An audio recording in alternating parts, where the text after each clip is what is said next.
કેમ છો બધા મજામાં જશો। જો આ માયા પટેલ હે, આ બુધણી બની ગઈ હે, એને આપણે ગારામાં ઢળવાની તૈયારી ને આજો અમારા જેઠની છોકરી જો અને અમારા નણંદની છોકરી જો એ બધા જો આવી રીતના અમે બધા આ બાઈને ઢળવાની છે ગારામાં। એટલે આપણે બધી તૈયારી કરીએ છે કે ગાળામાં કઈ રીતે ઢળવી, એટલે અમે બધા તૈયારી કરીએ। પણ જોજો અમે 5-6 જણા હતા, 5 જણા હતા।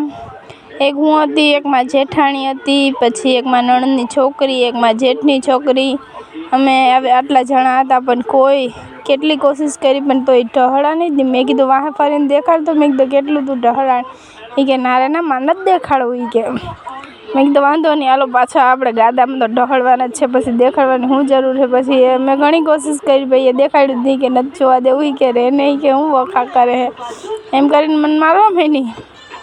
પછી હું તો એમ હાલવા માંડી અને પછી આગી જઈ અને મારા જેઠાણીને કીધું કે આપણે બધી તૈયારી કરી નાખીએ। તા તો જો અમારા ઘરવાળા તો મારા જેઠાણીને કલર લગાડવા માંડ્યા।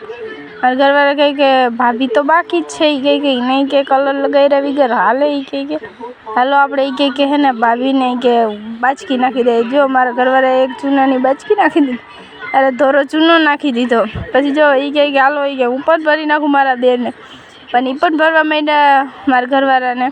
ભાઈ મારા ઘરવાળાને ભરી નાખ્યો। જુઓ એ કહે કે મને આટલું ઉડાડ્યું તો ભાઈ તમને ઉડાડવું પડે ને, એમાં હાલે જ નહીં।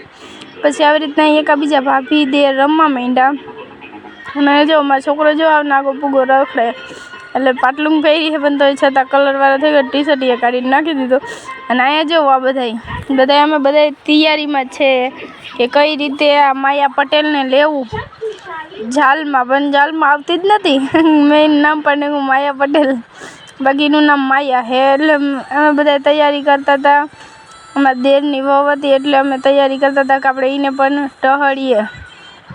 એટલે અમે બધા તૈયારી કરતા હતા કે એને ઢહળવાની છે, અને પણ ઘણી બધી તૈયારી કરી। હું મારી નણંદ જેઠાણી યાર વાતું કરતી હતી ને કહેતી હતી કે હાલો આપણે આ 5 જણી છે ને એ એકલી છે, પણ એ એકલી હતી પણ તોય છતાં જોજો અમે ગમે એટલી કોશિશ કરો છો ને, ઘણી કોશિશ કરીને ઢળવાની પણ તોય હાથમાં જ નથી હતી, કેમ કે બહુ જાડી હતી એટલે અને પાછા હાથ પગ લસરી જતા હતા, એટલે પછી હાથમાં જ ન આવી।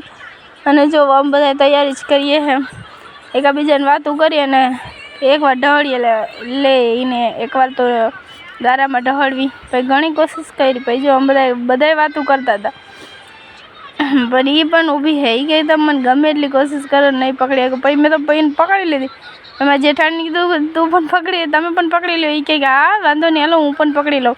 પછી અમે બે થઈ અને એને ગટર પાસે તો લઈ એટલે ગારા પાસે તો લઈ ગઈ। પછી એને મારા નણંદની છોકરીને જેઠાણીની છોકરીને બેને કીધું તમે બે પગ પકડો માંડો, પણ એ પગ પકડ્યા જ નહીં। પણ જોજો કોઈ કારણે એ નદીમાં આમાં ગઈ જ નહીં, ગાદામાં પડી જ નહીં। જો અમે કેટલા બધી જણા છે, બધાને એ આમ પાડીને ભાગી જશે। જોજો મારા જેઠાણીને તો પાડી નાખી છે, મારા જેઠાણીને પાડીને જો કેટલી એમથી એમ એક તો આ મોબાઈલ પકડવાવાળા હરખું મોબાઈલ નહોતા પકડતા, બાકી તમને બધાને ખબર પડત કે કઈ રીતે બધું થયું। અને જો અમે ઘણી કોશિશ કરીને બેહાડવાની પણ બેહી જ નથી શકતી। પણ મને મારા જેઠાણીને તો એ કે ઉલારીને ઘા કરી નાખજો, મને ઘા કરી નાખી, મારા જેઠાણીને પણ મારા નણંદની છોકરીને ને જેઠની છોકરીને બધાને ઘા કરી દે। મેં કીધું આવી રીતના બધાને ઘા કરી નાખ્યા ને જો એ ભાગી પણ ગઈ, શું કરીએ હાથમાં જ ન આવી। ઘણી કોશિશ કરી, કેટલી માન તો પકડીને આપણે ગાદામાં ઢહળવાની હતી પણ હાથમાં જ ન આવ્યા। પછી મેં કીધું હવે નહીં પકડાય, પછી ઘણું કોશિશ કરીને અમે બધા બેઠા હતા અને જુઓ કે અમે બધા બેઠા, પછી થાકી ગયા બધાને ઢળીને। હજી ઘણા બધા વિડીયો છે, તમે જોજો આમાં આટલું જ તે, અને હજી ઘણા બધાને ઢળવાના છે ગારામાં, એટલે તમે વિડીયોમાં જોજો કઈ રીતે અમે બધાને ઢળ્યા ગારામાં, જેમ મને ઢળી એમ મેં બધાને ઢળ્યા છે। અને મળીએ પાછા નવા વિડીયોમાં, બાય બાય ટાટા।